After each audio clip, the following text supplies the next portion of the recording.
park ranger, but I'm leaving my name and the name of the park out of this post intentionally. The names of all those involved have been changed as well.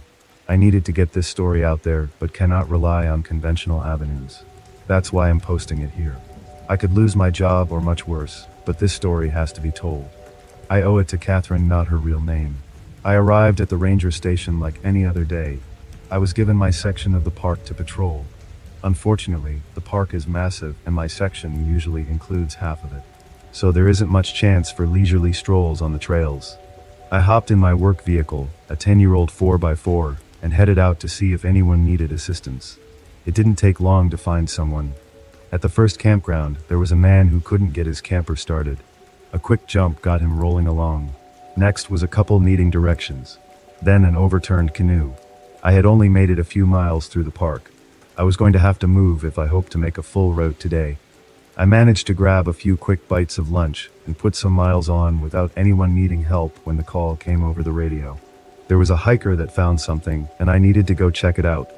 A half hour later, I was talking to a middle-aged woman who had made a concerning discovery. She found a hat and a note on the trail. I read the note. I'm writing this note and leaving it behind because I'm not sure what's happening. The 5 of us friends have been planning this trip forever, even since long before we graduated, but it always seemed like something came up at the last minute and one or more of us couldn't go. For a while, I was almost convinced that some outside force was working against us, that we were cursed not to go camping together until we were all too old to enjoy it.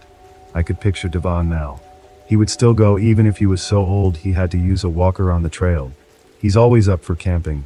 I think the guy carries a loaded backpack in his car with him everywhere he goes. Lol. Adrian got here right behind us, followed soon after by Dean. Of course, Terry was the last one to show. We started up the trail in great spirits. 3 miles and the sun was just starting to heat up. We were making good time towards the rustic campground when Devon decided to take a detour. He said he'd heard about an old trail that no one used anymore and wanted to check it out. I said we should keep going the way we were, but I was outvoted. I honestly don't think Terry's vote should have counted since he was obviously stoned and Devon just bullied him into saying yes. We came to a spot with a large stone off to the side of the trail. Devon said it was the trailhead, but I didn't see any trail. He led us through some heavy brush, but on the other side it cleared out and we could see the faint impression of an overgrown trail. I went last and left my hat on the stone in case we got lost and needed to be rescued. I think that's exactly where we're heading, straight toward Lost. I'll leave this note under my hat and hope that someone finds us. I asked the woman to show me where she'd found it, and she showed me. 3 miles later, I was staring at the rock I hoped I would never see again. I radioed my location to the station and told them if they didn't hear from me in a couple of hours to send a search party to the old abandoned trail. I wished I would have brought my supplies with me, my backpack and my sidearm, but they were 3 miles away and I didn't know how long these kids had been on this trail. I knew that wasted time could mean the difference between life and death. At least I had my knife, flashlight, and binocs. So I thanked the woman, placed the red hat back on the stone just in case, and headed into the heavy brush. Once through the initial overgrowth, the trail became visible. Old memories flashed through my head, ones I never wanted to think of again. I took a deep breath and headed down the trail. It was overgrown for the first mile or so, and then it opened up into a field.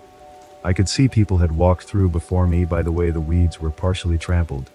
As I walked through, a deer jumped ahead of me, startling me. Until that moment, I didn't realize how jumpy I was. I tried to settle down and tell myself that these kids were just lost, and I could catch up to them and get them out. Telling myself that didn't make the memories go away. I entered a clearing with a fallen log and another note with a rock sitting on it. I think I'm being silly. This trail isn't so bad. Maybe I was wrong. Devon seems to know where he's going. I just can't shake this feeling that we're being watched. Sometimes I'll look around and I swear I see a face disappear behind a tree. Am I being paranoid? Maybe if the birds would start singing again, that would lighten my mood. But I haven't heard a bird or any other animal for a while. I wonder why they're being so quiet. Are they afraid of us? On another note, Terry seems to be brooding more than usual. Maybe he forgot to bring enough of his stash to last the trip. Devon is in his glory since everyone has to rely on him for directions. Adrian and Dean seem to be along for the ride, although I have noticed Dean looking around at the trees as well. Maybe I'll ask him if he sees anything. If you're trying to track us down, I hope we aren't being too much bother. I just have this feeling. I folded the note and stuck it in my pocket, then prayed she was wrong about being followed. I pushed on, beginning to miss my backpack with the supplies in it, especially the water bottles. The trees provided some shade so the sunlight wasn't shining directly on me, but hiking is always thirsty work. The birds chirping in the trees made me almost forget about the desperate mission I was on to save these 5 kids. My mind wandered back to the kid I couldn't save. It had been shortly after I started as a park ranger. An 11-year-old boy had gotten lost on this very trail. His parents searched frantically for him before calling us in to look. I remember hoping to be the one to find him as we formed search parties and searched on, in, and around every inch of the trail. In the end, I got my wish. I found him, but I wish I hadn't. I pushed the memory to the back of my mind and focused on the trail. It was starting to fade. The trampling of feet wasn't making enough of a difference, and I was starting to lose my way. Out here that can be deadly. I kept moving forward and finally regained the trail just in time to reach the fork. I looked back and forth from one choice to the other and couldn't see a difference between the two. I searched for any broken twigs or plants that would give me a hint, but there were none. Just when I was about to give up and flip a coin, I saw a piece of paper in the weeds barely visible. I dug it out and read it. It seems like we have a dilemma. A fork in the road, as it were. You would think I would be happy to see the doubt in Devan's eyes as he looked from one choice to the other, but you'd be wrong. It made my confidence plummet. It made me think that we were never getting out of here. Everyone's running out of water, Devan yelled at us for not conserving, but I saw him drink the last of his 2. He ranted and raved at us for a while, but we all knew that he was just mad because he didn't know what to do. In the end, he flipped a coin. We all did our best not to laugh. Adrian is reaching the end of her rope with Devan and his attitude. Dean has been playing peacemaker, trying to keep them from going at it too much. Terry has been way too quiet. I haven't seen him light up once. Something's up with him, but every time I ask he says it's nothing. The birds still aren't singing, and it's starting to really bother me. The strange feeling I have hasn't gone away. I asked Dean if he had seen anything strange, but he won't talk about it. We've been on this trail for a while. I'm hoping to come to the end soon. By the way, in case the note got moved or blown around, we took the left trail. I was panicked by the end of reading that note, and so relieved she mentioned which trail to take. I radioed in and reported that I was on the trail of the missing hikers. I mentioned the fork and taking the left side. I was told that there was no search party going on yet, that I was the only one looking for these kids. It was the complete opposite of years ago looking for that kid. Everyone was searching. I know we combed every inch of that wilderness. But that's the thing about the woods. You can search every nook and cranny, but something can still stay hidden. The sun was going down and I still had no idea how close I was to catching up to these kids. I could stumble across them in the next clearing, or they could be hours ahead of me. I met with the woman who showed me the hat and note in the afternoon. If they started out around daybreak, they could be a good 5 or 6 hours ahead of me. If the leader is so driven to continue, it's hard to say how far they might be. I continued following the trail until I came to a fallen tree across a river. I looked both ways along the edge of the water, but saw no trail, so I made my way across the tree. I could picture the debate the kids had when they got here. I chuckled at the thought of Devan having to convince them to go across. I believe I made up a lot of time with that single crossing. I jumped down to the water and drank my fill, then climbed back up feeling much better. It was tough to pick up the trail on the other side. I was glad to find a note sticking to a branch. Oh my gosh, Devan just about came unglued when we got to that tree over the river. He hopped up on it right away and started across. But the rest of us weren't so sure the trail led that way. We asked him how a trail could be planned with a fallen tree as part of it. He sputtered and stomped and told us how lost we'd be without him. Dean had finally had enough and told him we were lost because of him. I seriously thought Devan was going to take a swing at him until Terry of all people came to his side and told Devan to shut up. The rest of us all came together and told Devan he could keep leading us as long as he stopped acting like a petty tyrant. He didn't take it well. In the end, he told us we could all go to hell. He sat on the log and refused to move. Eventually, after we took a break and refilled our water bottles in the river, Dean said we should get going and led us across the tree. Devan followed along acting like a whipped puppy. Dean and I talked about the disappearing face we'd seen a while back, but neither of us had seen it again. At least the birds are back to singing. I chuckled figuring that Devan would be a big baby over the whole thing. But after the chuckle came concern. Deposed leaders are usually dangerous. I wondered how much offense Devon had taken, and if he would be looking to get some payback in some small or large way. Darkness was coming on fast in the woods. I had to make a decision. Camp for the night or keep going. If I camped, I could defend against the predators that lurked in the darkness. But if I kept moving, there was a good chance I could stumble across the group before daybreak. It wasn't much of a decision. These kids that I didn't even know, that I had plunged headfirst into the woods without even my backpack of supplies. Of course, I was going to try to catch up with them. If I had done that years back, would that kid still be alive? Such thoughts nagged at me. Most days I kept them at bay, but here in this same forest, close to the spot where I found him, I needed to focus. If I'm going to keep after them, then I need to get going. I stepped off the trail to take a piss and heard a metallic snap at the same time. I felt intense pain shoot up my leg. I looked down and I had stepped into a bear trap. I screamed, fell to the ground, and rocked back and forth in agony. After a few minutes, I focused on getting the trap off my leg. I found a branch and pried the trap open, screaming the entire time. I managed to pull the trap off my leg and threw it to the side. I really didn't want to take my boot off, but I had to see the damage. It took every ounce of effort I could muster to unlace the boot and pull it off. My leg was purple. I felt along the wound very gently, but there didn't seem to be any break. That didn't mean I wasn't going to be limping for the next month. But it did mean I would buy this brand of boots for the rest of my life. It took much more effort and some more screaming to put the boot back on, but I knew I needed to keep moving. I laced up the boot and found a sturdy branch to use as a crutch. I struggled to my feet and took my first few ginger steps. Once I got into a rhythm, it got easier, but I couldn't walk as fast as I had been. Of course, when I was at my weakest was when I heard footsteps in the trees close to me. I knew there was a predator around just because it could sense I was vulnerable. I leaned against a tree and held my crutch ready as a weapon. The footsteps came closer. They paused as if they knew I was ready, then slowly continued stalking me. They were deliberate but slow. Each step seemed measured, as if waiting for the right moment to strike. I heard it right next to the tree I was hiding behind. I whipped around as best I could and raised my crutch to strike. A deer stared at me for a heartbeat and then turned and ran through the forest. I collapsed against the tree and slid down to the ground, allowing the adrenaline to bleed off. I don't remember falling asleep. I woke to sandpaper scraping the side of my face. I opened my eyes and there was a bear beside me, licking my cheek. I freaked out, screamed, and rolled away from it. The bear wasn't ready for that reaction. It startled and ran away. I slowed my rapid breathing and looked around. It was dark. There were thin shafts of moonlight beaming through the trees, providing a little light. I checked my watch, and it was nearly 4 a.m. I rose slowly and gingerly on my injured ankle, took the small flashlight out of my pocket, and prayed it still worked. My prayers were answered when the beam shone brightly through the woods.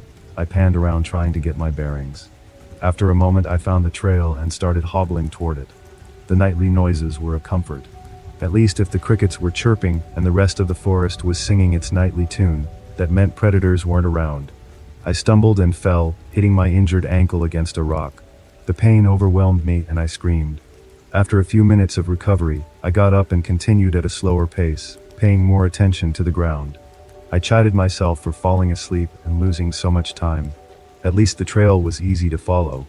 I continued on through the night, hoping I wasn't too late.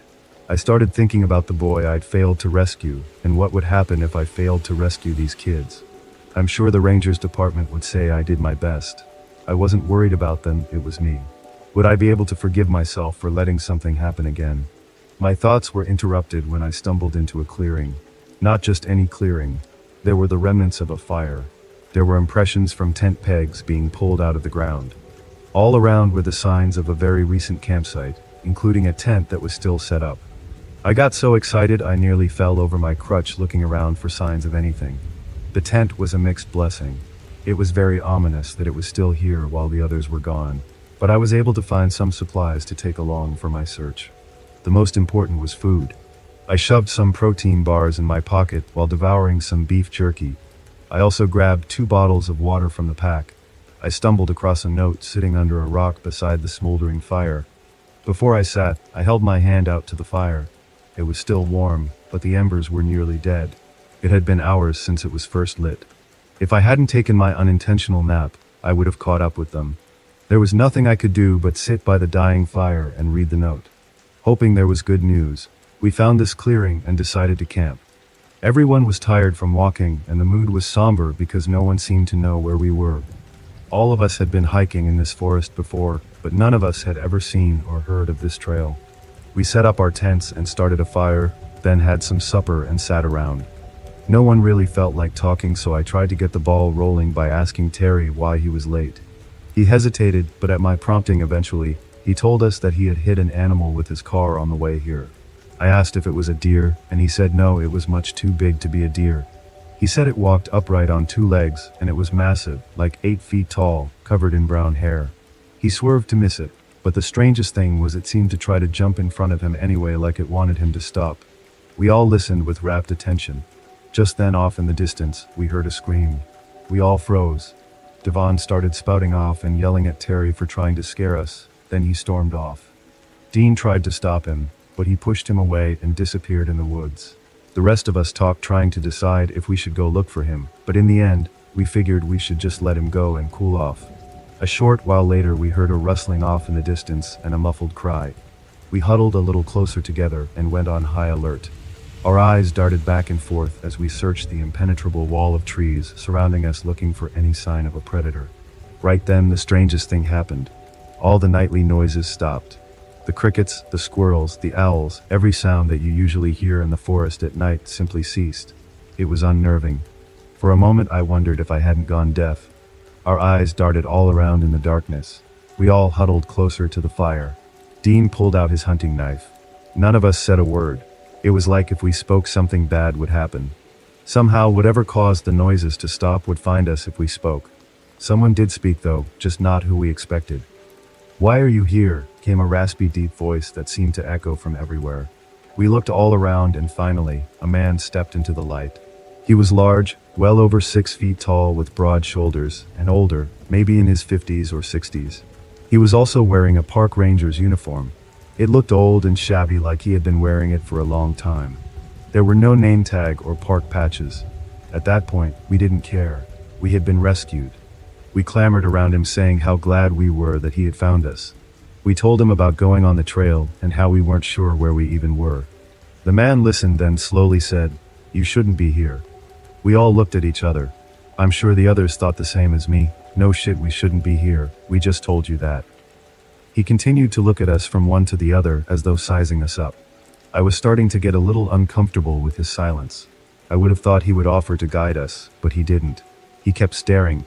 I think everyone else was getting a little edgy as well when Dean asked if he could point us in the right direction. He looked at Dean as if deciding to answer him or not. "I can guide you," he said, "but first you should have some rest." We all agreed that the day had been long and stressful. We decided to take his advice and turn in. We offered him some food and water, but he refused, saying he wasn't hungry. We each went to our tents and laid down. Before I settled in and finished this note, I popped my head back out of my tent to check on our guide. He was sitting by the fire staring into the orange coals. I thought I heard him mumbling or maybe humming something softly. I quietly zipped up my tent and went to sleep. Sometime later, someone banged on my tent. I woke and unzipped it to find the ranger with a strange look in his eyes. "We need to go." "Why?" I said, rubbing the sleep out of my eyes. "It's not safe here," he said with an edge of panic in his voice.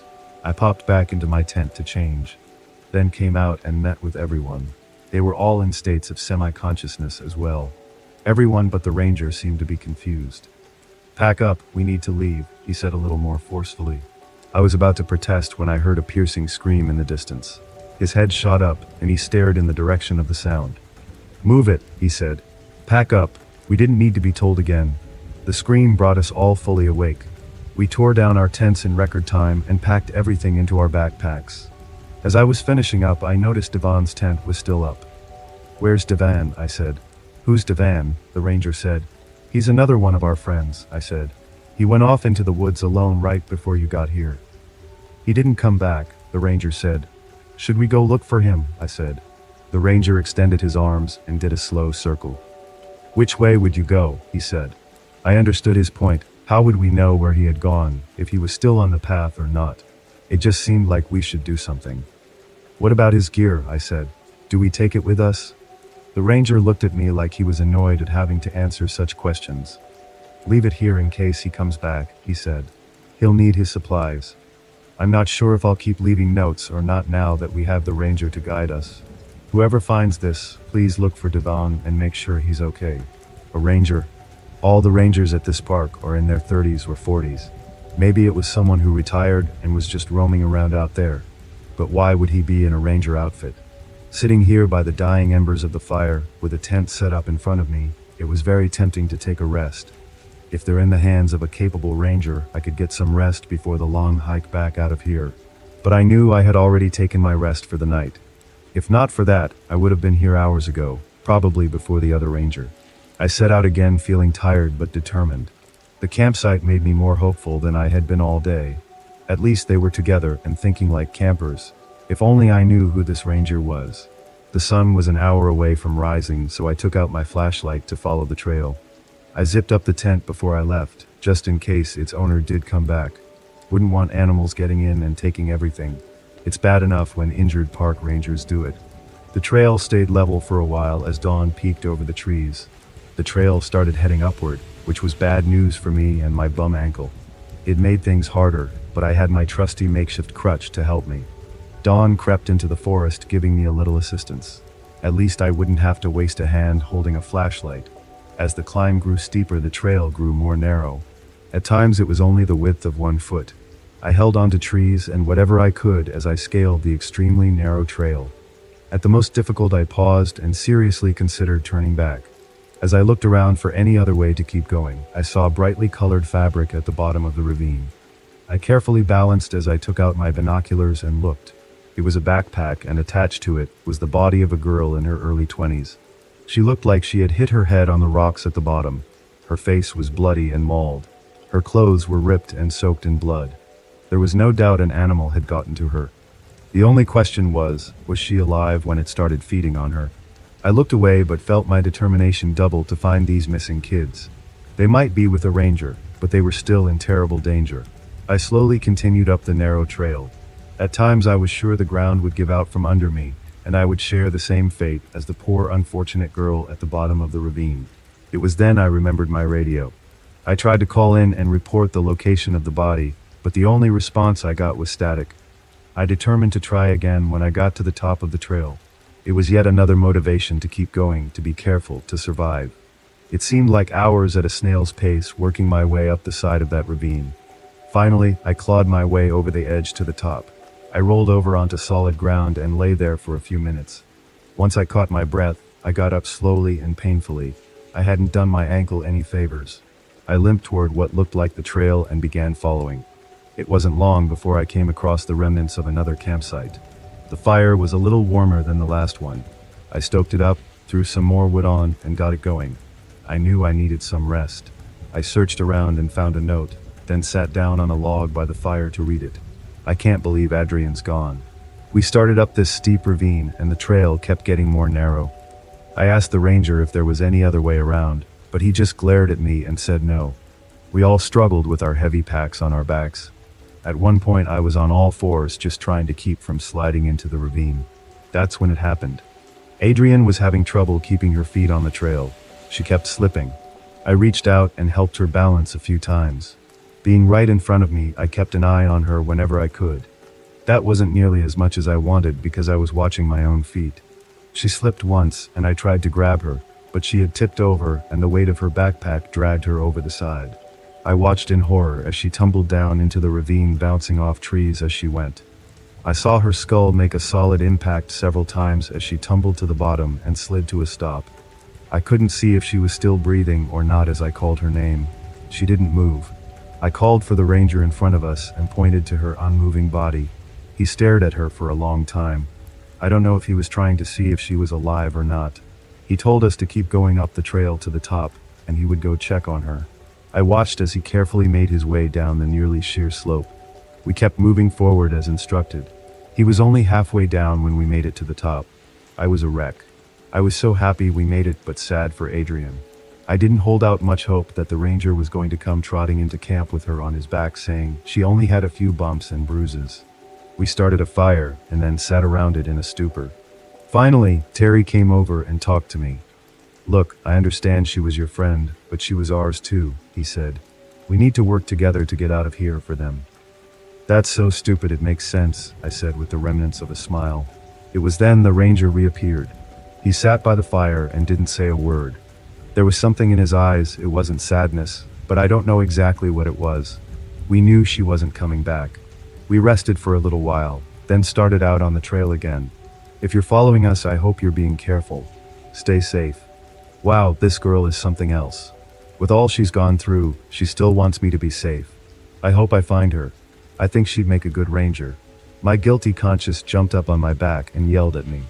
How can you sit around and rest when that poor girl just lost her friend and needs your help? I knew it was right. I just didn't know why that other ranger was being so careless. I struggled to get up, kicked out the fire, and started after them. The daylight was dimming, but it was only 8 in the morning. I looked up and saw why. Storm clouds were overtaking the sky. Yet another reason I wish I would have brought my backpack. The raindrops hit like a cold slap in the face. Even though it was still September, out here in the mountains the weather can change in a heartbeat. We weren't at the top of the mountain, but in the middle was enough for the weather change to make me shiver. Now that we were out of the ravine, I tried my radio again, but it was just static. I knew there were some places where the radio inexplicably wouldn't work. I just hoped to get away from the interference before it was too late. The trail was clear in front of me, but that was little comfort when walking in open fields with no rain cover. All those trees I tromped through, and now in the rain, I have wide open spaces. I'd say someone doesn't like me. The rain didn't just pass like a spring shower. It poured so hard it became difficult to see in front of me. For a long time, I trudged through the rain. At times it felt like I was walking in place. The mud was starting to cake on my boots, and then my salvation appeared. In front of me on the trail was a tent. I called out before I unzipped the tent and let myself in. I flopped to the wonderful dry floor, then quickly turned and zipped the entrance back up. I breathed a sigh of relief, but as I did a stench assaulted my nose. I looked over at the sleeping bag. It was full. I'm sorry to barge in like this, but I needed to get out of the rain, I said. No response. I nudged the person in the bag. It tipped to the side and rocked right back. That's when I noticed the splotches of red that had soaked through the bag. I didn't want to see, but I pulled the top of the sleeping bag away from the person's face. The bad part was they no longer had a face. It had been ripped away and the neck had been gouged out. There were large wounds on the body as well. I tried to feel for a pulse, but when my fingers went straight into the muscles of the neck, I figured there was no pulse to feel. I wiped my fingers on the sleeping bag and pondered why this person was covered. I know the animal who did this didn't gently cover up the person with a sleeping bag when it was done. I found my answer laying above the head of the person. It was a note. I can't believe Terry's dead. I wish I'd never come on this trip. I wish I'd never let Devan bully us into turning down this damn trail. Where the hell is Devan anyway?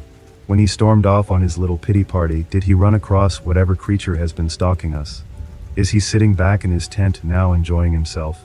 I really don't know. We were enjoying not climbing up the face of a ravine, but we were very tired. I mentioned stopping and camping for a little bit to the ranger. He looked around and even sniffed the air. That seemed like a weird thing to do. But after that, he agreed to let us set up camp. He even told us to do it as quickly as we could. We gathered wood for a fire, but he told us not to bother because the rain was coming. I guess that explains the sniffing the air thing. Our tents had been up maybe 15 minutes when it started raining. It quickly turned into a downpour.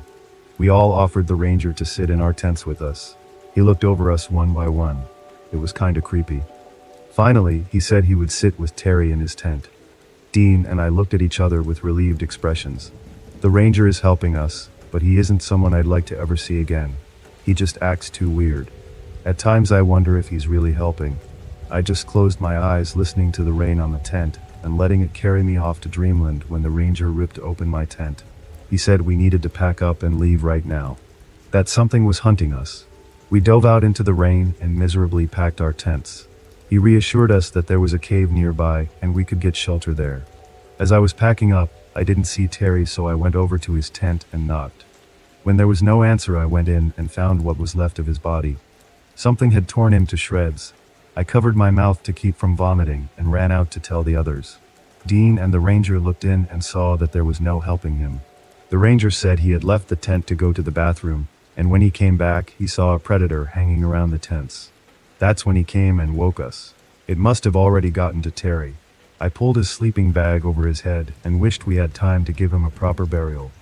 But the ranger said the animal might be back for the rest of us. So we quickly packed and left. I barely had time to finish this note. Please help us. A cave? What kind of ranger is he? Doesn't he realize that would be the most likely place a large predator would call home? I thought for a moment what cave he could be talking about. I hadn't been on this trail for 5 years, ever since I found the kid here. Then it hit me. We were very close to the place where we found him. Why would he take them there, unless... I jumped up so quickly that I nearly fell on top of the body when I forgot and put too much weight on my injured ankle. I hobbled out of the tent and went as quickly as I could toward the place I swore I'd never see again. I approached the cave and my heart sank. 2 backpacks sat just inside the entrance. I pulled out my knife and flashlight, then cautiously peeked inside. I felt a change in the breeze and turned to find the ranger staring at me. I looked him up and down. "You," I said. "The last time I saw you was when we found the boy." He said nothing. "It was never a random animal attack," I said. "It was you." He took a step toward me. "Of course it was," he said. "How wonderful was it to watch you years ago as you floundered around looking for some predator that stood beside you." "You son of a bitch." I pulled out my knife and held it ready. He paused, then smiled. "Do you really think that knife can hurt me?" I looked at it. "Pretty sure," I said. "It's made of iron." His smile vanished. "So you do know what I am." I pulled out a bottle of brown water. "I made sure to grab some runoff from the rainstorm," I said. "It might not do as good as rust water, but let's find out." I opened the bottle and threw some water at him. He dodged it as though it was acid. At the same time, I swung with a knife. He dodged with ease. "Why don't you turn into the big pussy that you are?" I said, taunting him. "Because we both know when I transform I'm vulnerable for a moment," he said. "And I'm sure you would love to take advantage of a vulnerable moment." He swung and connected with my stomach, knocking the wind out of me. I recovered and swung the knife in a vicious downswing at him, which he easily dodged. I kept moving forward, stabbing and slashing at him. I couldn't get close enough to connect. He was too fast. "You can't defeat me," he said. "Look at you, like an injured deer just waiting to be devoured." "Be quiet, Yino Lushai," I yelled. At the mention of his name he froze. I knew I didn't have much time. I took advantage of the moment, lunging at him with my knife. If I had been uninjured, I would have closed the distance between us with 2 quick steps and buried the knife in his heart. Unfortunately, in the heat of the moment, I forgot about my injured ankle. I stepped forward on my good leg, then faltered when I tried to put weight on the injured one. Instead of burying the knife in his heart, it went through his left thigh. He screamed in pain and ran out of the cave. I took out my flashlight and started toward the back of the cave. There I found a body next to a pile of bones. There was a note in her hand. I sat down, took it, and read. I can't believe how stupid I was not to see this much sooner. All the time guiding us was just a ploy. He never wanted to help us. He never cared about any of us or our safety. I need to write this quickly before he comes back. The ranger led us here and told us to wait, that we'd be safe in the cave. He left us alone. Dean pulled out his flashlight and explored deeper into the cave. He found a large pile of bones. Off to the side of them was a pile of clothes. We ran toward the opening, but the ranger had returned. "So you didn't listen," he said, leering at us. "I told you to stay here, not explore my home." "What are you?" I said. He smiled for the first time since I'd met him. But his smile wasn't comforting, it was terrifying. I watched in horror as he changed into a giant cat creature. It didn't look quite like a panther or mountain lion. He lunged at us with amazing speed. He grabbed my leg and tore a large gash in it. I fell to the floor screaming. Dean tried to defend me, swinging his knife around and holding it at bay, but it stalked around him and cornered him. He only had one chance. He looked at me with sadness in his eyes, and then ran past the creature and out of the cave. It looked at me and my leg, then sprinted out after Dean. I know why he did it. He was trying to give me time to escape, but with my leg, there was no way I could outrun that thing. What he actually did was give me time to say goodbye. If you're reading this, I'm so sorry. I'm sorry I led you to your death. If you do somehow survive and make it out of here, please tell our families what really happened here. Goodbye. I fought back tears as I read the final words of this brave girl. I limped to the front of the cave and looked out as the rain stopped. It was like seeing a new world being born. I tried my radio and got an immediate answer. I gave them my GPS coordinates and told them to prepare for casualties. I'm still a park ranger even months later. I made sure that the trail was sealed off. I carry an iron knife and rust water with me at all times. I carry the rust water in a squirt gun, just in case. The bones were removed from the cave and subjected to DNA testing. Aside from this group of victims, including Devan, there were several other people who had gone missing in the park over the years. The official version of the events was that a rogue animal had been hunting people. I was told it would be best for my career if I didn't reveal the true nature of the predator. I still search for the creature and post signs everywhere to be on the lookout for an older ranger, wearing a uniform with no patches on it. There's a number to call if anyone spots him. It's my personal cell phone number. From time to time I hear reports of a large cat that's limping on its hind leg. I try to make my way to that spot as quickly as possible, but I have yet to catch him. I posted this story in memory of that brave girl, but also as a warning. Never go on an unposted trail. And beware of those you meet in the woods, even if they wear a uniform.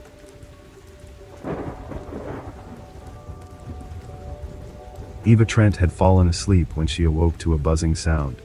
Opening her eyes, she was horrified to find two strange creatures standing on either side of her bed. The entity to her right was about 7-8 feet tall, weighed about 300 pounds, had apparently no clothing, and seemed to have either crocodile or snake-type skin. The creature to her left was identical in appearance, but smaller in height and weight. They seemed to be communicating in a chirping manner. Each of the entity's eyes glowed. Eva quickly discovered that she was unable to move.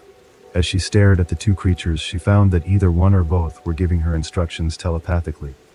The nature of this was seemingly for her to create mentally visual scenes of various kinds, and then they proceeded to distort that particular pleasant scene in a perverse manner. Apparently, the creatures were intent not only to observe her emotional reaction, but also possibly to feed off the energy that was produced.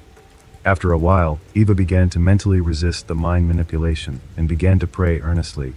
A short time later, she fell back to sleep. The next morning, the witness found 5 of her music tapes grossly distorted, as if extreme heat had been applied. However, no evidence of fire or odor was present.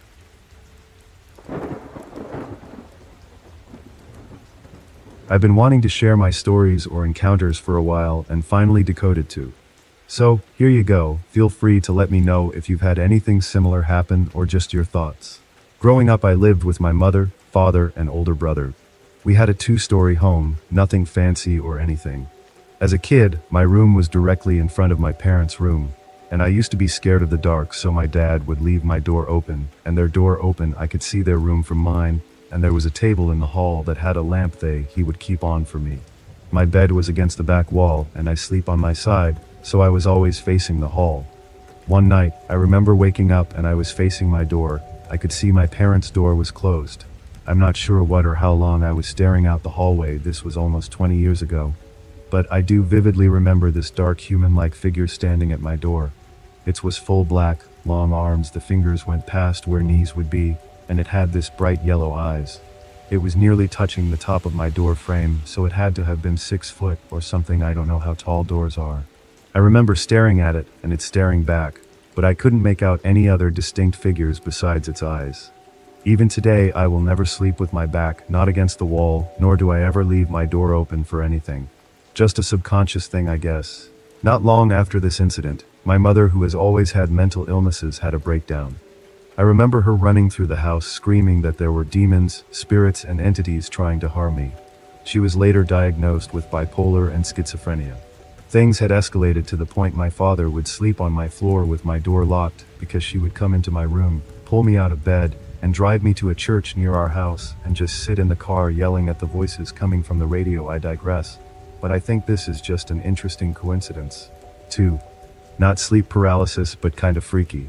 A few years ago I was sleeping and I was dreaming 99% of the time. Remember my dreams, and they are all messed up in their own way, but I never had a dream like this before or since.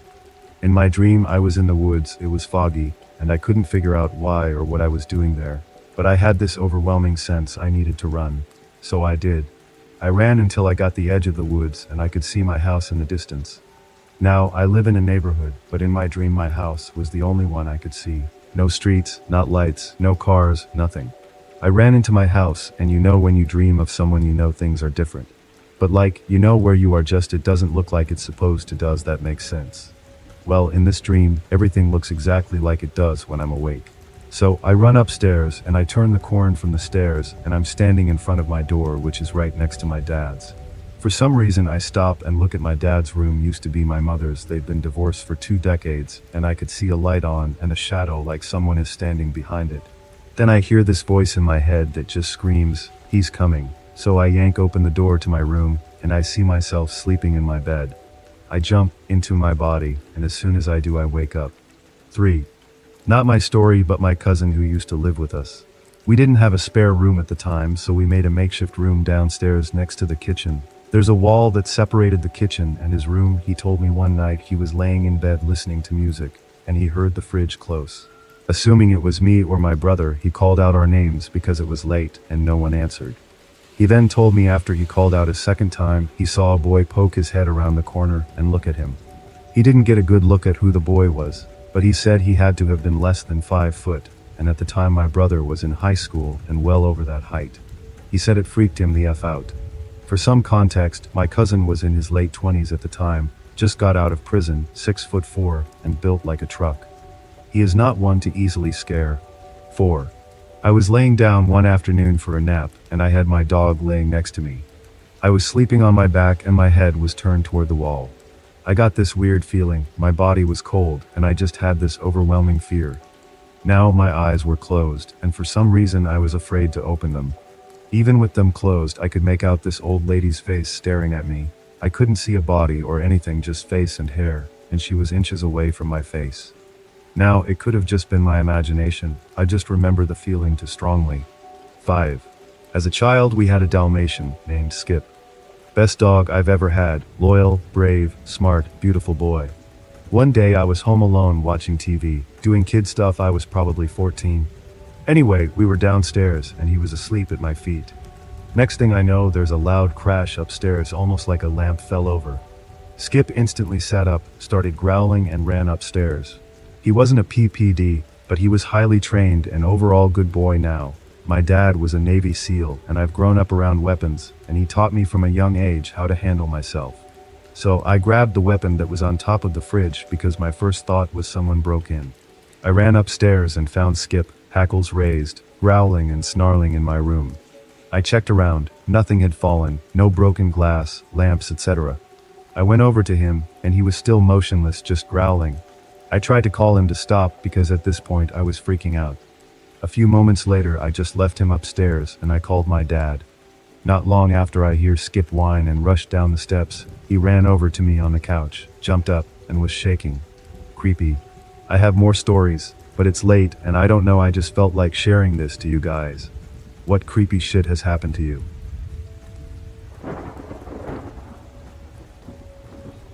When I was 17 in 1983, me and 4 friends were driving on River Road to the Elkridge Drive-In on moving night, which is the day before Halloween, dark night. The road is very winding along the Patapsco River. I was in the back seat when I saw a glow through the woods. I said, "What is that?" We all looked and kept driving, not knowing that the road was taking us to it. As we got around a few more bends, the glow was right in front of us.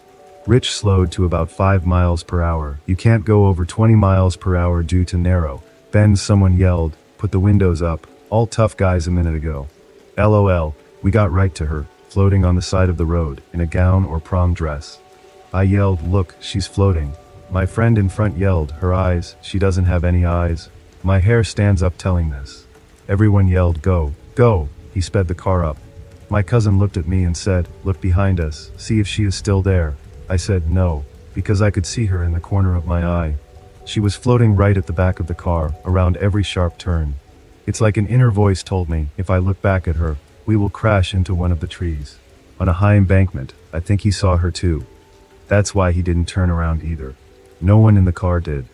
Her story is a long time ago. She and her boyfriend were on their way to prom. They argued. She got out of the car and laid down on the road, blocking him from going, when a car sped around the bend and ran over top of her. The pressure blew her eyes out of her head. I'll never forget the blackness of her sockets as she floated on the side of the road, right at that same bend in the road. My one friend who was up front would never talk about it. If one of us brought it up, he would get mad and go home. He was that scared. That's how we found out, talking in a bar, when an old guy asked, "You guys talking about the prom girl on River Road?" "Yeah, I saw her too on Halloween." I almost fell down because we never said what night it was that we saw her, and we saw her the night before Halloween. Then he told us that other ghosts were on that road. A man hung himself from a tree over the lake or swamp, and a car crash killed a group of young people speeding around a bend. That's when we all looked at each other and I had to sit down, thinking I wonder if they saw her too, sped off and turned to look at her again like my inner voice said not to, or else, and they crashed. Scary.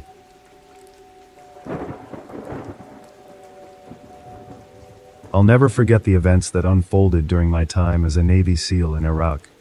People may doubt the supernatural, but I swear on my honor that what I'm about to recount is as real as the blood that soaked into the sands of that war-torn coastal region.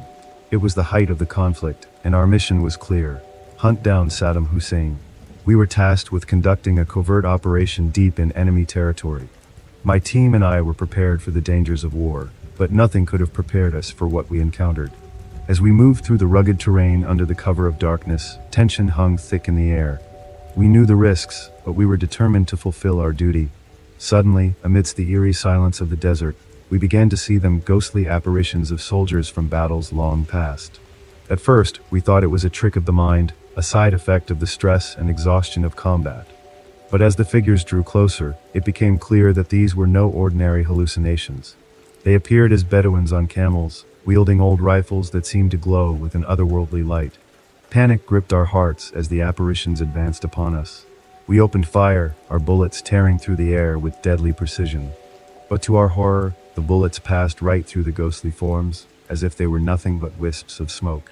In the chaos that ensued, we fought with every ounce of strength we possessed, but it was futile. The apparitions seemed invincible, their spectral forms unaffected by our weapons. It was as if we were battling against the very essence of war itself. With heavy hearts and wounded comrades, we were forced to retreat to our base, our minds reeling from the surreal encounter.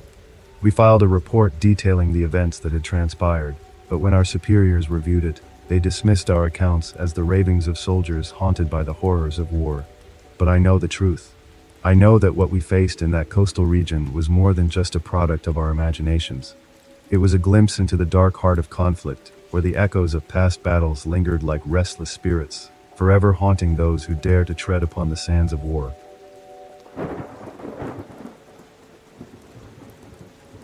It was 1980. I'm 21, then living about 30 miles as the crow flies from where I had my first encounter, Brewster Lake, British Columbia. This was a Saturday afternoon in early March, a bright, clear, sunny day with snow melting. Almost felt like it was spring. I was watering some cows. I had 2 5-gallon pails and was filling them from the outside top of the house trailer I was renting. So I had one of the pails hanging off the tap while it filled. It was facing the side wall of the trailer, monitoring the progress. There was a distance of about 3 feet between me and the trailer wall in front of me. I don't know why, but I suddenly, for no reason at all, moved my gaze up to the roof of the trailer about 15 feet over to my left. I watched for about 10 seconds before this thing came into view exactly where I was looking, floating over the roof, moving down and over along the wall to stop directly in front of me, between me and the trailer at chin height. Without moving my feet, I could have easily leaned forward and touched it with my nose. It was literally 8 to 10 inches from my face. It was round and the size of a large cantaloupe, but it had no outside structure, mostly translucent. You could see through it, but not clearly except the small center, which was about half the size of a dime. It was like a little light, but didn't shine. It looked really dense. That part seemed to almost be solid. It was white, and I couldn't see through it. Radiating out from the center were evenly spaced colored pieces about the diameter of something that moved from the center spot out to the edge where it disappeared, and then repeated. It didn't move fast, about 3 seconds to move from the dense center to where it stopped. It almost looked like it was moving along a clear straw because it moved in a straight line. It reminded me of a sparkler, only moving much slower than the sparks do. The sound it made was very soft, like a buzz. It reminded me of the fizzy sound you hear when you open a carbonated beverage. It stayed there stationary for about 40 seconds, then it slowed. Then it slowly moved to my right, picking up speed. It looped out from the wall and up, shot over the roof, and was gone. The whole time I never spoke or touched it. I just admired it. It was beautiful, unlike anything I'd ever seen or been taught to believe even existed here on Earth. Clearly some kind of intelligent life form that is not carbon-based. I never told anyone about it until one day I shared it with my one son and two teenage grandsons. They didn't know what to think of it because I was serious, and they knew I was not a liar. It just sounds so outrageous. I know now that it was an orb. My next experience came about 10 years later in 1990, and I'm now living in one province over in northern Alberta. I was working for an oil company west of Grand Prairie. This day I was out, and it was about 3:30 in the afternoon. I was working my way out of the bush towards the end of the day, and right where the road joined Highway 40, there was a blue pickup sitting off the road by about 20 feet near where the ditch edged the brush. I came around the corner and drove past the truck to turn north on Highway 40. I remember saying to myself, out loud, "Holy crap, look at the size of that black dude." There, leaning over the far side of the truck box of the blue pickup, was a huge black guy. He's absolutely 100% focused on me and staring at me, maybe even more like glaring at me, not moving at all, just watching me as I drove by. It kind of intimidated me because there were not many African Americans living in northern Alberta at that time, and I was mindful of being respectful to others and not staring at people who were different. The being had midnight black hair and skin, but the face of a man. It was covered in thick black hair except for the face.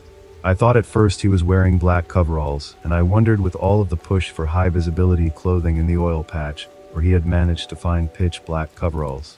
The whole thing really bothered me because the top of the truck box had toolboxes mounted on the box rails, which on Dodge trucks were about the top shoulder height for me, and I'm just over 6 feet tall. The truck looked like one of those older type Toyota or Datsun trucks because the top of the toolboxes only came up to his belly, and he was leaning with his elbows on top of the toolboxes, never taking his eyes off of me. I looked at my side mirror as I passed him, and I saw that the black, what I thought were coveralls, went right to the soles of the feet. That's when I realized this was not a man. When I passed by, he stopped staring at me and went back to his business. He leaned over the side of the truck toolbox and started grabbing stuff from the floor of the truck box and pitching it over his shoulders onto the ground using one hand, then the other, just emptying the contents of the floor of the truck box. I thought to myself, it must be a bear, what else could it be? I kind of laughed a bit, thinking about how pissed the owner of the truck was going to be when he came back to this mess. But the thing that really bothered me was its face was like a human's, and the way it was so focused on me driving by. I was noodling on it and got about 10 minutes down the road when it occurred to me it couldn't have been a bear because bears don't have opposing thumbs.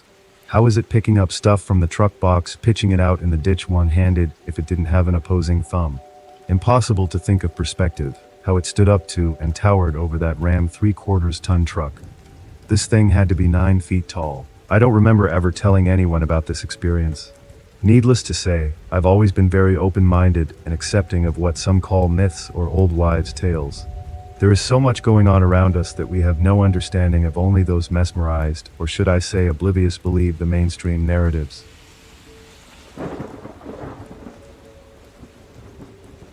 I, 15 male, live at home with my mother and sister in a house constructed at least before halfway through the 20th century. However, we can't be entirely sure of the true date, as not many details exist about the home. Despite the lack of details, many photos of the house exist, and I have found a few of them hung up in the doctor's surgery and dentist nearby. Just a little background knowledge. This house was once home to an elderly, practically bed-bound man who lived solely upstairs in my sister's room. The closet in the room was turned into a bathroom, but was converted back into a closet after he passed, and my parents purchased the house. He died in that room, and it seems he can't pass over. Ever since I was young, a lot of weird, unexplainable incidents have happened in the house. I'll try to list what happened over the years. The first one I can remember, from my own memory, was playing in my living room with a plastic TIE fighter. I was sitting on the ground when suddenly it flew out of my hand and slammed to the other side of the room. I immediately ran out of the room to be consoled by my mom, yet the idea that something could just fly out of my grasp without anyone else in the room was hard to comprehend. This is getting kinda long, so I'll get to the worst one that my mom actually experienced. My mom works from home downstairs in the kitchen, and to reach upstairs, she would have to get up, walk for 5 seconds, then walk up the stairs for 10, turn to the right, and enter my sister's door to her room. One day, my mom was working from home and just got off a call with a client when she was called by my sister. Mom, Come upstairs and see. To which my mom replied, I'm working, you come see me. She kept calling my mom, and she kept replying to just come down. It was after 30 or so seconds that my mom realized my sister was at school, and that she was home alone. The calling stopped once she stopped replying, and she continued work, feeling very creeped out. If this post gets any attention, I have way more weird stories for next time.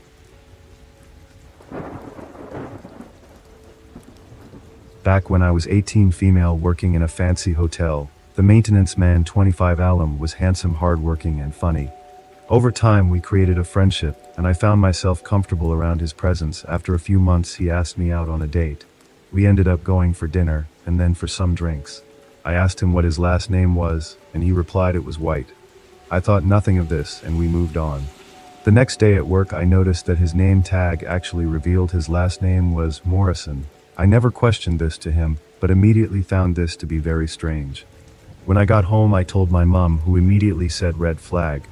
A few hours later she comes up to my room with panic, saying that the very man I went on a date with had beat someone to death when he was 17. He bullied and chased the younger victim to a dead end, where he acted out a prolonged and viscous attack that was so severe that the victim had to have a closed coffin.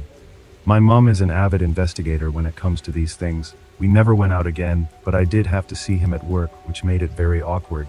A few years ago, a friend of mine from school also stabbed a man to death, and another friend punched someone in the face, and they died as a result of injury. I have worked many different jobs in my lifetime. Starting as a janitor, I worked on a farm for about 2 years. At one point later, as a PA teacher in a high school, I was even an officer before eventually moving to New Jersey and eventually getting a job as a park ranger in the Pine Barrens. I'd moved to New Jersey to be closer to my family. The job didn't seem to be hard.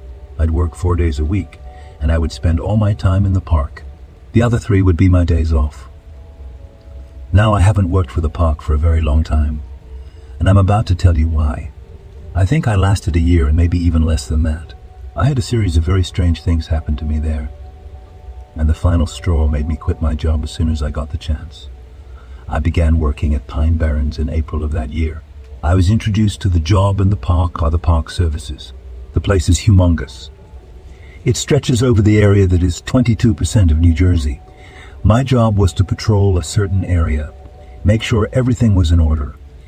If you've ever visited the Pine Barrens, you would know that abandoned buildings and towns are scattered throughout the park.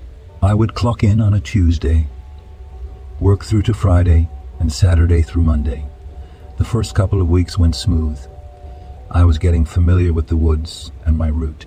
The third week was when my first spooky experience happened. It was Thursday evening. I was going my regular route. The park was buzzing with nature sounds. There were no people anywhere that I'd run into that day. I know that sometimes kids like to wander the park at night looking for ghosts or just a secluded place to hang, but I had not seen any of them either. I was taking little mental notes of my surroundings, and I noticed the humming and buzzing. I couldn't tell where it was coming from at first. I looked around for a few minutes and still nothing. The noise was beginning to get closer, which is when I realized it was sneering me from above. I looked up and saw 3 bright lights moving in a circle, almost as if they were spiraling down towards me. Instinctively, I ducked and ran as fast as I could. It probably ran for a couple 100 feet before turning around to see the lights were still there. They were not. There was no humming now either. I dropped to the ground, trying to gather my composite and catch my breath. I also tried to make sense of what had happened 5 minutes prior. I do believe in aliens, even though I never had an encounter before. I had no clue what else that could have been. So I kind of been in agreement with myself. Those were aliens, and I wouldn't think about that anymore, and it was okay for a while. I have never seen those lights after that. My second experience happened about 5 months after I began working in the park. I was again going on my regular route. It was now about 7 p.m., and at this point, since it was October, the sun was getting very low in the sky, and it was getting dark. The route was clear. Everything seemed to be in order, until I noticed something lurking behind the trees about 100 yards away from me. At first it looked like a person, maybe a man about 5, 7. I thought it might have been some college kid playing a prank trying to scare me. I saw his shoulder peeking behind a tree. I yelled out that nobody is allowed to be in the woods this late in this time of year. He didn't move. Only after I shouted the third time, he had finally moved in front of the tree. I could take a good look at him. When I saw him, I nearly had a heart attack. He was dressed in dirty, torn-up clothing, but the most disturbing thing about him was his head, or lack of one, I should say. I looked at him, not knowing if I should ask what he was, what happened to him, or just bolt out of there as fast as I could. I didn't either. For a solid 3 minutes I froze. Even though I noticed he had begun moving closer to me, I still could not lift a finger. He started running up to me. As he was getting closer, I realized he was also translucent. This was a poltergeist. Now, when it comes to an alien, I'm a believer. When it comes to ghosts, however, I was very skeptical and sarcastic at times that anybody would talk about ghosts or demons or any alleged paranormal activity. I moved to the right a couple of steps as he was running straight at me, and he just vanished. I turned around to see where he had gone, but there was no trace of him. Only a vapory trail of mist, just what looked like a cloud of dust almost settling. After that second incident, I decided that all my love for nature and the outdoors, and as much as I loved being a ranger, staying here was not worth it. This hot mess of a place was not worth me going literally insane for. Trying to keep working there, I called in the next day and explained the situation. They told me that something like this had already happened for their previous rangers. They tried to convince me to stay on the job for longer and doubled my pay, but I refused. I would not risk losing my own mind. Back in 2003, I was part of a seasoned hunting troop of 21 people. We were out in the wilderness looking for elk. Our journey led us to a cave near a national park, an unexpected finding on our hunting expedition. As we ventured into the cave, something peculiar started happening. Our flashlights flickered erratically, and the GPS devices we carried for navigation began to malfunction. The cave was more than just an empty hole in the mountainside. We discovered a hidden tunnel, a small obscured passageway that led to an expansive cavern. The moment we entered the cavern, a chilling sensation washed over us. The air felt heavy, charged with an oppressive presence that caused an inexplicable surge of fear in even the bravest amongst us. Our instincts screamed at us to leave, but the explorer in us kept us rooted. Then we saw it, a figure tall and pale, a grotesque distortion of the human form, standing at the edge of our light's reach. Its eyes glowed a sinister red, piercing the darkness, locking onto us. Panic seized us, a raw, primal terror that overrode all sense of reason. We turned tail and fled, driven by the overwhelming need to escape. In the years that followed, my fellow hunters, one by one, fell ill. They all succumbed to different forms of cancer, as if whatever we had encountered in that cave had marked us, cursed us. I am the sole survivor, carrying the memory of that terrifying encounter.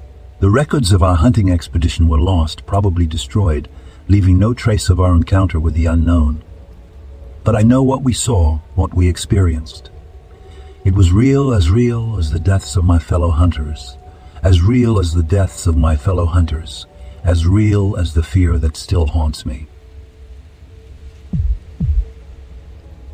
A few years back, my two friends and I embarked on a casual hike to a well-known spot in our area. It was a stunning 150-foot waterfall, a rewarding sight after an uphill trek of about 45 minutes.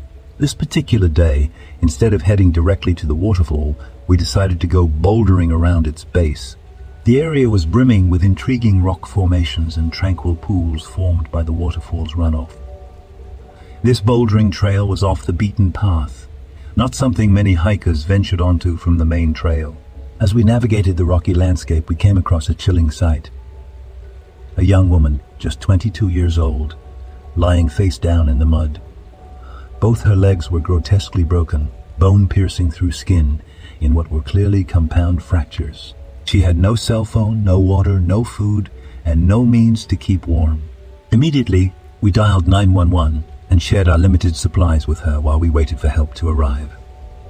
It felt like ages before we heard the distant thrum of a helicopter, Soon, a rescue team swooped in, securing her for transport and flying her off to the nearest hospital. Later, we learned the harrowing details of her story. The previous night, she'd been hiking with a friend when they both plummeted from the waterfall. Her friend, attempting to seek help, unfortunately succumbed to his injuries less than 100 yards from where we discovered the young woman. No one knew of their accident, her injuries, or even their presence in that part of the trail. The thought of what she endured during those 20 agonizing hours alone in the wilderness still sends chills down my spine. It was nothing short of a miracle that she survived. Our decision to veer off the main trail that day, it turned out to be a life-saving one. I've been driving trucks for as long as I can remember, hauling cargo across the country's vast highways. Over the years, I've heard countless stories from fellow truckers about strange occurrences on certain roads, but I've always dismissed them as mere superstition. That was until the night I found myself on the infamous Highway of Shadows. The sun had already set, and darkness wrapped its cloak around the desolate highway as I approached the entrance to the dreaded road. Fellow truckers had warned me about its dark reputation, a stretch of asphalt with eerie encounters and unexplainable phenomena. Still, I shrugged off their stories, telling myself that they were merely trying to spook the rookie in me. As I entered the highway, a chill crept down my spine, but I shook it off, attributing it to the cool night air. However, it wasn't long before the first strange event unfolded. My Jeeps, a reliable companion on my journeys, suddenly went haywire, displaying an endless loop of recalculating routes. I tried restarting it, but the device remained unresponsive. Losing my GPS wasn't much of a concern. After all, I knew the route by heart. But soon my communication with the outside world vanished too. My radio was nothing but static, and calls to the trucking company went unanswered. It was as if the highway had swallowed me whole, cutting me off from the rest of the world. As I drove on, my unease grew, and I started to notice strange figures appearing in my rearview mirror. Each time I glanced back, they vanished into thin air. At first, I dismissed them as tricks of the imagination, attributing them to the fatigue of long hours on the road. But the night had more in store for me. A thick fog rolled in, swallowing the road and obscuring my view. The fog was so dense that it was impossible to see beyond a few feet ahead. My heart pounded in my chest as I navigated cautiously, relying solely on the dim glow of my headlights. In the fog, I saw glimpses of other truckers who had met unfortunate fates on the same road. Spectral apparitions of their weary faces and fading smiles haunted me. Their voices echoed in my mind, warning me to turn back while I still had a chance. My skepticism was replaced with terror as the malevolent force that haunted the Highway of Shadows became more apparent. The spirits of the fallen truckers, trapped in eternal unrest, appeared before me, their eyes filled with anguish and desperation. They pleaded with me to leave, to escape before it was too late. With each passing moment, I felt the malevolence closing in, a dark and powerful presence that seemed to envelop the very air around me. I knew I had to confront it, to find a way to break free from its grasp. The past of this road had secrets buried deep within its asphalt, and those secrets held the key to understanding the malevolent force that now threatened my life. Driven by fear and curiosity, I delved into the highway's dark history, researching old newspaper archives and talking to locals who knew the road's darkest tales. I learned of a tragic accident that occurred decades ago, claiming the lives of innocent truckers. Their souls, never finding peace, had become forever tied to this road, seeking vengeance on those who dared to venture into their domain. The connection between the malevolent entity and me slowly unveiled itself. I discovered that one of the fallen truckers shared my family name, revealing a chilling connection to my past that I had never known. As the truth unfolded, I realized that I was destined to confront this malevolent force, that my journey on the Highway of Shadows was no coincidence, but a haunting fate I could not escape. Armed with newfound knowledge and an unyielding determination, I prepared to face the malevolent entity head-on. The fog thickened around me as I stood on the highway, waiting for its arrival. It approached like a swirling darkness, suffocating the night air with its malevolence. In that moment, I felt the weight of the spirit's sorrow and the pain of the tragic past that had befallen this cursed highway. But I also felt a glimmer of hope, the hope that I could somehow break the cycle and free these lost souls from their eternal torment. With a surge of courage, I confronted the malevolent force, challenging it with the strength of my will and the love I had for my own family. As the battle of spirits and emotions raged, I unearthed the truth of the past and offered solace to the souls who had been seeking closure for so long. In that pivotal moment, the highway seemed to tremble with the release of pent-up energy, and the fog began to dissipate, unveiling a clear night sky. The spirits of the fallen truckers gradually faded away, leaving behind a sense of peace that had been absent on this road for far too long. As I stood there, feeling the weight lift from my shoulders, I knew that I had broken the malevolent entity's grip on the highway of shadows. The road had finally found its peace, and so had I. From that night on, I vowed never to dismiss the stories of the road again. The highway of shadows had taught me a lesson in humility and respect for the unknown. My journey as a trucker continued, but now I carried with me the knowledge that there are forces in this world beyond our understanding, and some roads hold secrets best left undisturbed. The story I'm about to tell doesn't involve the wilderness or any backcountry, yet it's one of the creepiest experiences I've ever had. It happened one bright morning when I was rudely awakened from sleep by peculiar sounds resonating from above my head. As I groggily transitioned from the realm of dreams to reality, the noises began to coalesce into a pattern that resembled the heavy thud of adult footsteps in the attic. The audible thuds were so distinct that I initially thought it was the landlord carrying out some maintenance work, or perhaps he'd hired someone to do it. As I shook off the last vestiges of sleep, the sound of the footsteps became more distinct, their rhythm unmistakable. The only issue was, the only entrance to the attic was through my room, and my bedroom door was locked. My heart pounded in my chest as I slowly became fully awake, and then I heard it again. The thud was directly above me now, as if the intruder had missed a step on a beam. I held my breath, bracing for a body to come crashing through the ceiling, but the crash never came. Instead, a complete and utter silence descended, leaving me in a state of unnerving anticipation. Feeling somewhat shaken, I decided to leave the room and inspect the house from the outside. This was a two-story house situated in a well-populated, respectable neighborhood. I examined the roof and the small vent windows, but everything seemed perfectly normal. The most baffling part was the fact that the only entrance to the attic was in my room. My mind raced to find a logical explanation.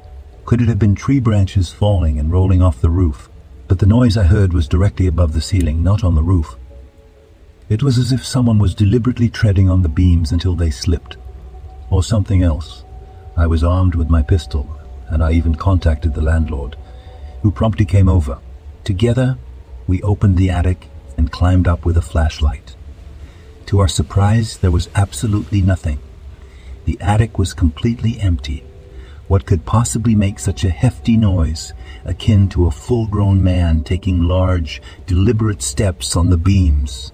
The incident left me baffled, and to this day I've been unable to explain it. Months later, I encountered a seasoned hunter from the neighborhood, a man who'd spent his life tracking and understanding creatures of the wild. When I shared my experience, his face turned a shade paler. He told me tales of an unknown creature, a being that could climb walls and vanish without a trace, a creature that had been heard but never seen.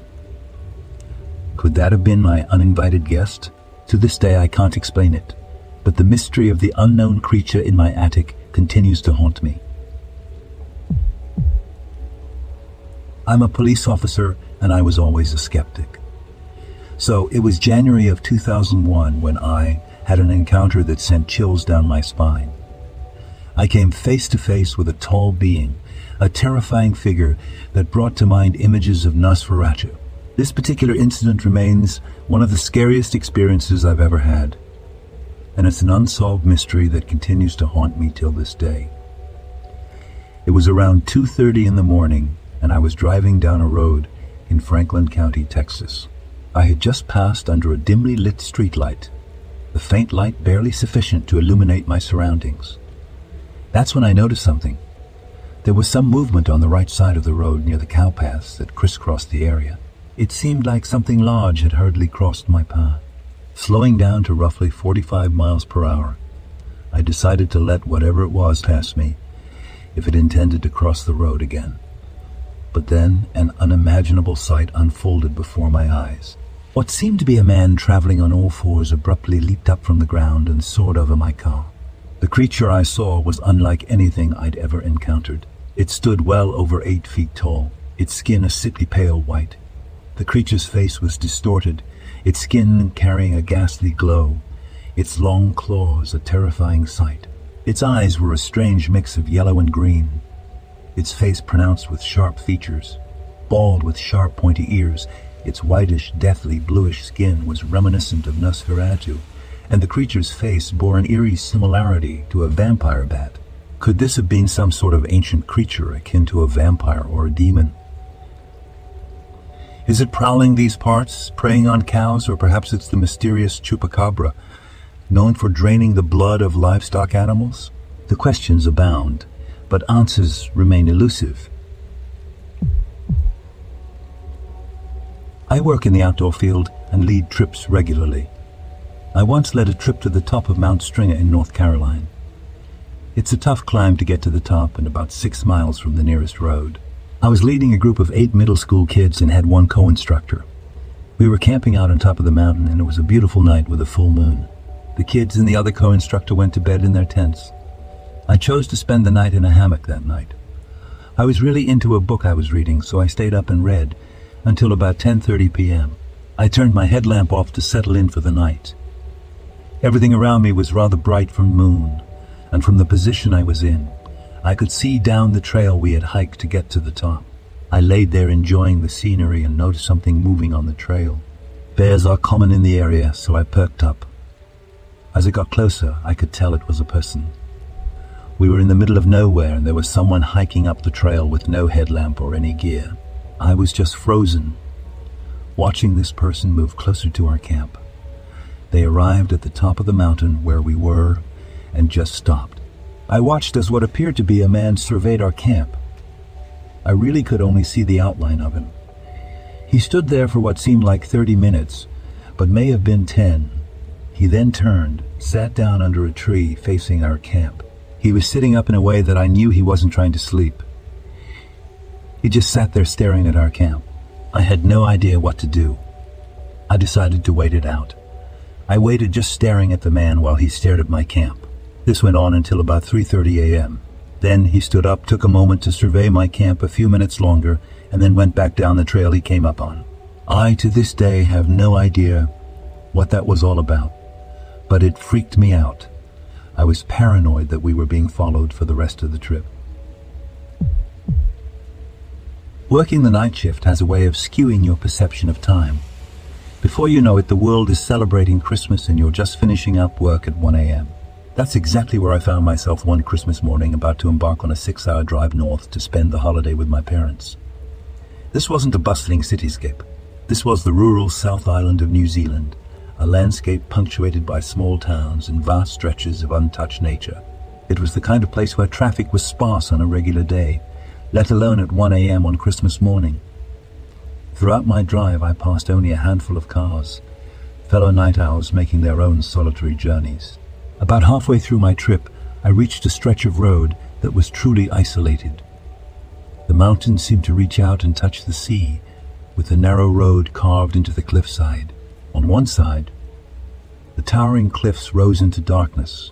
On the other, the roaring sea crashed against the rocky shore, its ebb and flow a steady soundtrack to my journey. It was on this remote road, some 20 kilometers from the nearest town, that my headlights illuminated an unusual sight: a man walking in the middle of nowhere. The pitch, black night, the eerie sound of the waves, and the intermittent sea fog created an almost otherworldly backdrop to this lone figure. What made the scene even stranger was what he was carrying: a cheap blow-up doll slung over his shoulder. There were no houses in sight, and given the steep mountains and the proximity of the sea, it was clear there were no suitable places for a dwelling until I reached the next town. This man was truly in the middle of nowhere, and his presence was inexplicably unsettling. Friends have since asked me if I stopped to see if he needed help, suggesting he might have been left behind by someone. But in the face of that bizarre spectacle, under the vast expanse of the starry sky, With the relentless sea as my only companion, there was no way I was stopping. I drove on, the image of the man and his blow-up doll growing smaller in my rearview mirror. Even now the memory lingers. A lone figure in the darkness, a curious anomaly against the rugged beauty of rural New Zealand. I still don't know who he was or why he was there. All I know is that 6, our drive was the longest I've ever experienced, and I'll never forget that Christmas morning. I was living in one of the cabins with my husband and 2 younger children. We had finished dinner and they were in the living room. It was getting later but was still pretty light out, as it had been sunny that day. I started to walk from the kitchen to the living room, and a movement caught my eye, straight ahead, through the bathroom window. I stood stock still in disbelief as a Sasquatch walked up the dirt road, heading south from our cabin, with huge, long strides. I could see his back only. I sensed it was a male, though I couldn't say why. He seemed to be aware of me watching him, but wasn't worried. He was about 7 feet tall, with reddish-brown hair, about 2 feet long. He had very long arms and legs, and walked very confidently and controlled-looking. He walked behind a large tree at the edge of the road and just disappeared. I kept waiting for him to show up on the other side of the tree, but he just seemed to vanish. I wasn't frightened, as he didn't seem malevolent or animalistic. Our dog was chained up outside the window, and she was barking and lunging at the end of her chain. Watching him, he didn't seem at all fazed by the dog. I was so engrossed watching him that I didn't think to say anything out loud until he disappeared. Then I walked into the living room in a daze and told my husband I just saw Bigfoot walk up the road. I went out a few minutes later and looked at the road by the tree, but the ground was too dry and packed for any tracks to show. When I was a teenager in Kentucky, there was a hiking spot about 30-40 minutes out of town named Indian Falls. When it would rain, it would be an awesome series of waterfalls going about 150 yards in length, dropping about 150 yards in length, dropping about 200 or so feet along the way. We would park along the road that led to the trail, where there was a very long drop of around 300 feet or so. The trail led down to the waterfall, where most of the time it was very dry and polluted with large junk, like a refrigerator and an old car that has been swept down with heavy rain. It was also a hangout spot that kids would leave beer cans and spray their initials on the hollowed-out recesses along the cliff walls, though it was never occupied any time I visited. At the very bottom was a pasture. One of my friends and I hiked down to the bottom one day because he thought he might find some random growing marijuana.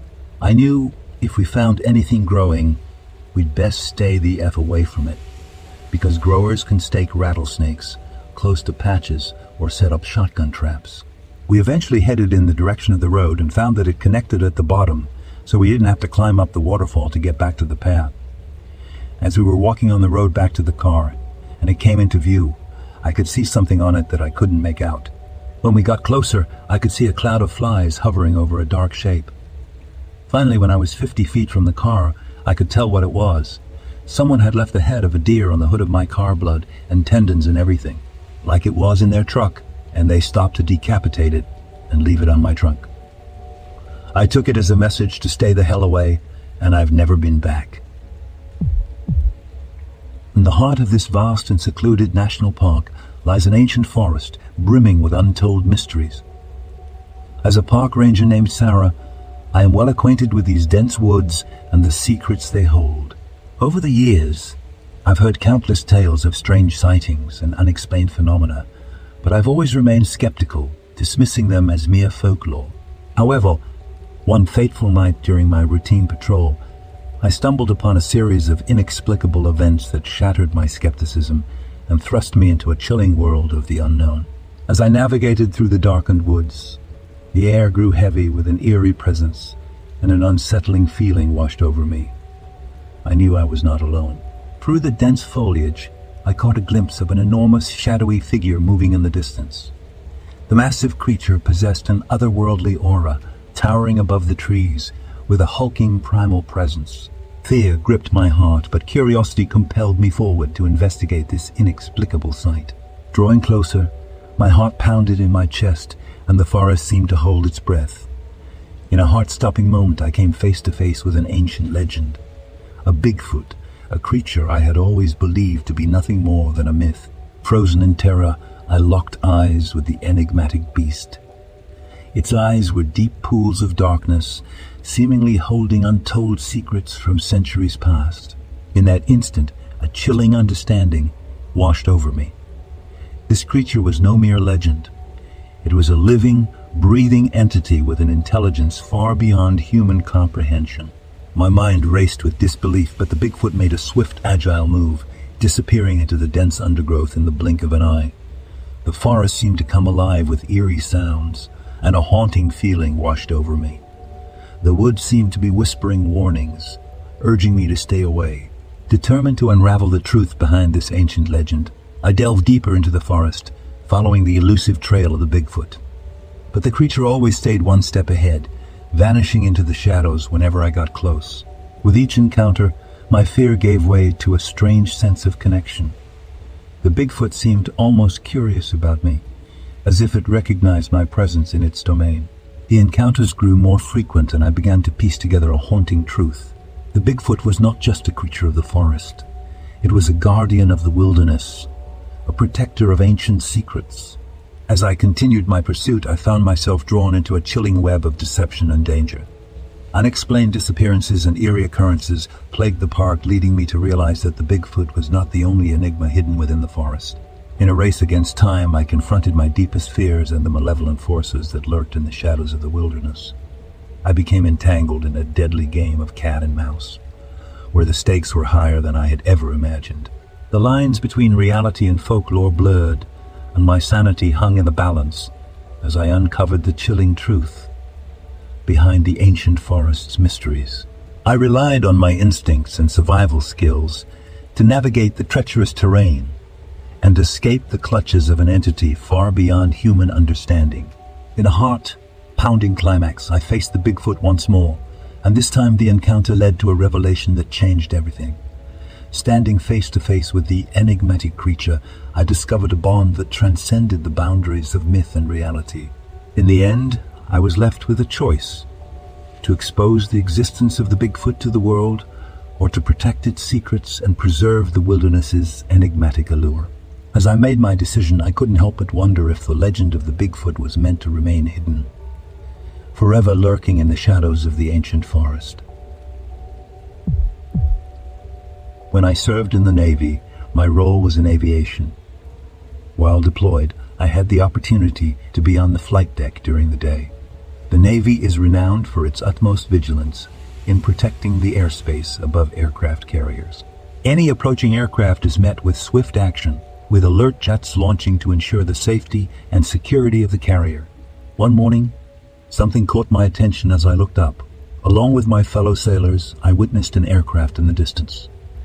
It had a distinct red star on its vertical stabilizer and was calmly cruising directly above our flight deck. It was an unusual sight because we were often reminded of how the Russians are always testing our airspace and the need for us to respond promptly to any such incursions. However, this particular aircraft seemed to be peacefully soaring a few thousand feet above our flight deck, defying the expected reaction. The incident left us intrigued and sparked discussions among the crew. It was a reminder of the complex dynamics and constant surveillance that define naval operations, even when unexpected occurrences challenge our preconceived notions. I live at the base of Pikes Peak in Colorado Springs, surrounded by the majestic mountains. During the spring and summer, I spend a lot of my time exploring these rugged terrains. However, the scariest experience I've ever had in those mountains occurred during a severe lightning storm that put me and my two buddies in grave danger. It all started when 5 of us embarked on a mountain adventure, driving in a Jeep Wrangler and a Hummer. We received a phone call from someone who said they would meet us at our destination. Perfect, we thought.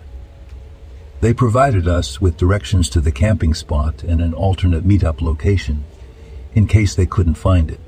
A simple spot easily accessible off the main road before the dense forest. This way, one of us could guide the third car back once enough time had passed, accounting for the loss of cell service in the area. Everything seemed well planned until the storm hit. If you've never experienced hail season on the Front Range of Colorado, you can't truly comprehend how swiftly a devastating storm can brew and dissipate. Out of nowhere, a gentle drizzle transformed into a torrential downpour, accompanied by hail the size of marbles. In the blink of an eye, our biggest predicament became apparent. The Jeep, already packed with camping gear, a valuable telescope, and various supplies, only had 2 seats. There was no space for 3 people, no matter how we rearranged our belongings. Unspoken but understood, we refused to leave anyone outside in the hail, and the thought of leaving just one person behind was out of the question. We were in this together. As the rain pelted us and the hail grew more intense, the real danger revealed itself. The electricity in the air crackled ominously. Nestled within a canyon, the thunder reverberated, echoing off the rocky walls, making it seem as if Zeus himself had discovered my transgressions against Calliope and was unleashing his wrath. The deafening noise sent chills down our spines.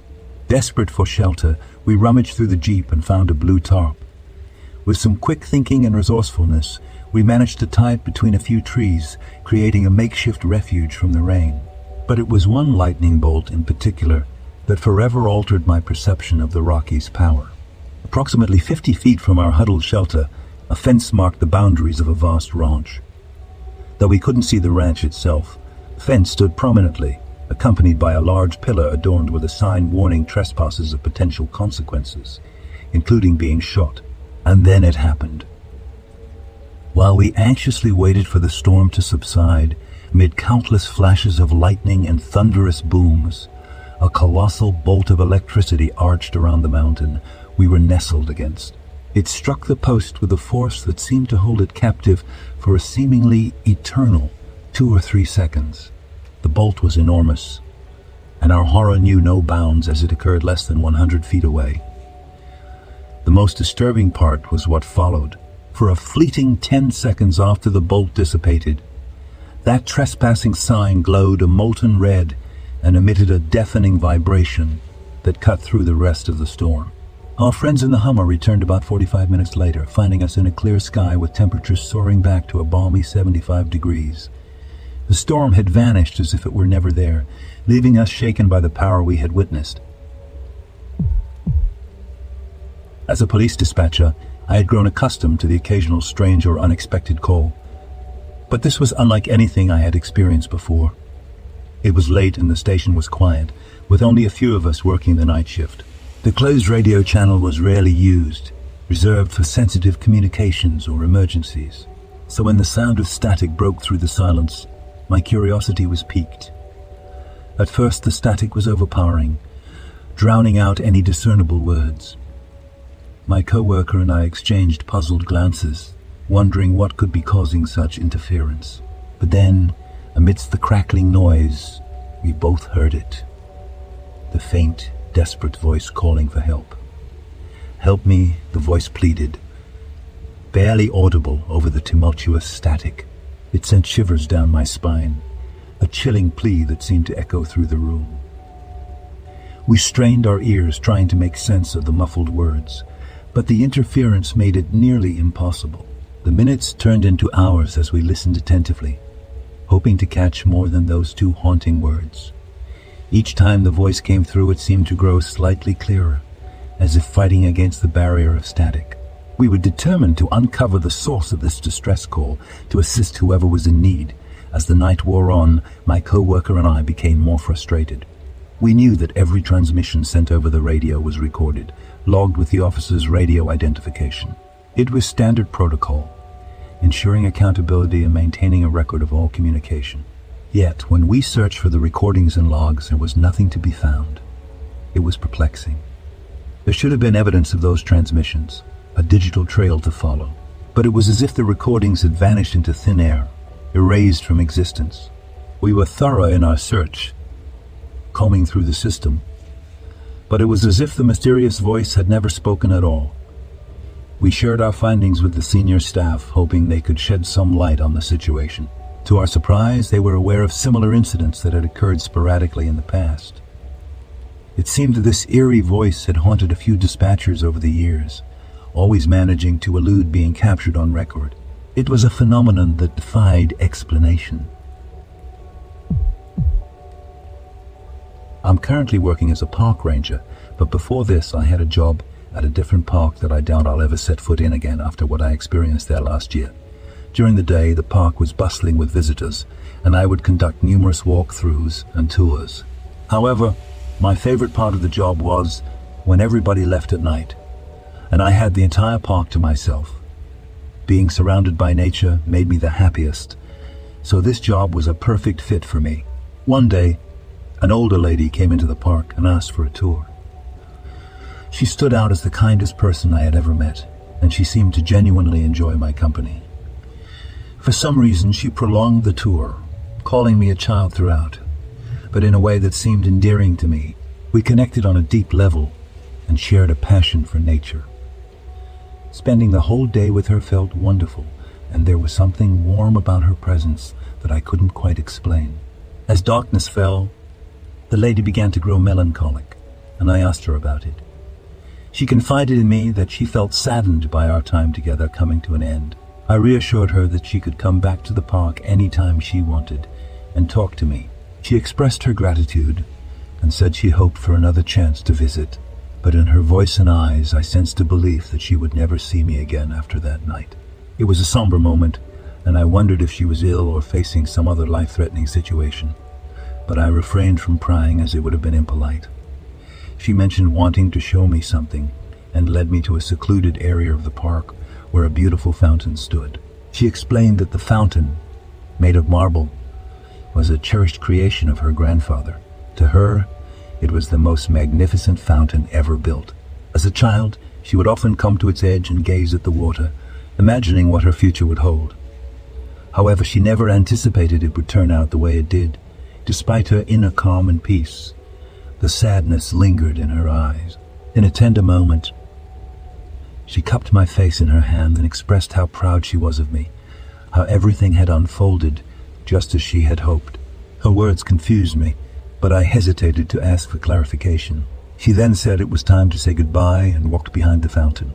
Curiosity got the better of me, and I followed her, only to find that she had vanished into thin air. It was bewildering because there was no trace of the old lady anywhere. I approached the reception and asked if they had seen an older lady matching her description, but they denied the presence of any such visitor that day. The whole situation felt incredibly eerie, but I pushed it aside and carried on with my day. Fast forward 2 months later, I was flipping through my mother's photo album and stumbled upon a picture of the old lady. I was taken aback and immediately inquired about her identity. What my mother told me shook my reality and memory to the core. She revealed that the woman in the photo was my great-grandmother. The revelation left me questioning everything, even to this day. I still believe that something inexplicable occurred during that encounter. The following day, I quit my job. If I ever come across that fountain again, I fear what the truth behind the old lady's words might be, and I'm too afraid to find out if what she told me was indeed true. I encountered an unknown intelligent humanoid. I pulled into my driveway in Fernandina Beach, Florida around 9 p.m. on the evening of September 6, 2022. It was very dark out with no cars or streetlights nearby. I stopped my car and turned it off. I then opened my door and stood up to exit the vehicle. As I stood up, I saw something difficult to describe. With the car door still open, I saw what looked like some kind of cloaked creature walking around the corner of the house from the backyard. It was hard to see. It looked like the shadow of a human-sized creature. It was totally black and moved like a person walking upright. It blocked out what was behind it, and I could really only see the distortion it caused. The distortion had wavy edges as if it was surrounded by energy. I could make out its head and shoulders, but only in vague form. The humanoid took several steps, and at that instant I thought to myself, "What is that?" It stopped dead in its tracks and appeared to look right at me. At this time I was scared to death that this creature had noticed me and was looking right at me. After a few seconds of looking at each other, the creature turned and walked back around behind the house, and I never saw it again. The entire encounter lasted about 20 seconds. I thought for months it was a ghost or demon, as my grandmother often told stories of seeing ghosts. Only recently have I begun to think it was an intelligent creature with a technology that was inexplicable. After the encounter, I got back into my car and drove to my roommate's work and waited for him to get off work and come home with me. This was the most terrifying experience I've ever had. This is the second unknown encounter I've had. For years, I believed that encounters like these were just reported by crazy people. I now believe that we are clearly not alone and not the smartest or most technologically advanced creatures on this planet and beyond. I have seen where you write and report about various humanoids and other unexplained beings. What are your thoughts? I reported this encounter to MUFON, but I was ignored. Thanks for your time. My buddy and I were on our way to Peoria, which is about an hour and a half away. No one is around. It's one of those real clear nights, warm summer night. Happened in June. Anyway, we're going along. Nobody around us. Around 11:45 at night, if I remember right. We're driving. Going about 55 miles per hour. We're in the right-hand lane. In the left-hand lane appears out of its own mist a green figure about 7 feet tall. You know what it had on? A cape with no face. Can't tell if it's fat or skinny. And it's standing still in the left-hand lane, and it doesn't budge. With its arms draped out side to side. It was the Grim Reaper. It was the only thing I could think of. I used to laugh at people who would tell me about the Grim Reaper. Right when I was thinking, that was the Grim Reaper, and kept it to myself, my buddy says. What was that? And I thought Grim Reaper in my mind, and he said it out loud. And I looked at him with a straight face, and I said, yea, it was. That was the summertime in June, and I'll never forget it like it happened yesterday. That thing was at least 7 feet tall. Never saw it again. Never want to see it again. But it was as real as you and I talking right now. On watch one night, me and my buddy were joking around. We were given strict orders not to go beyond the ECP for any reason. Seems fair. Well, about 20 minutes into the watch, we both start shivering, despite it being a warm and humid night. Maybe another 15 minutes and we hear a blood-curdling scream from the woods about 10 yards from the post. I'm talking, it sounded like a woman was being stabbed. Over and over again. It was at least 10 seconds of straight screaming. When morning came around, we asked, and we were told no one was out and no one was supposed to be in the area except for our guys.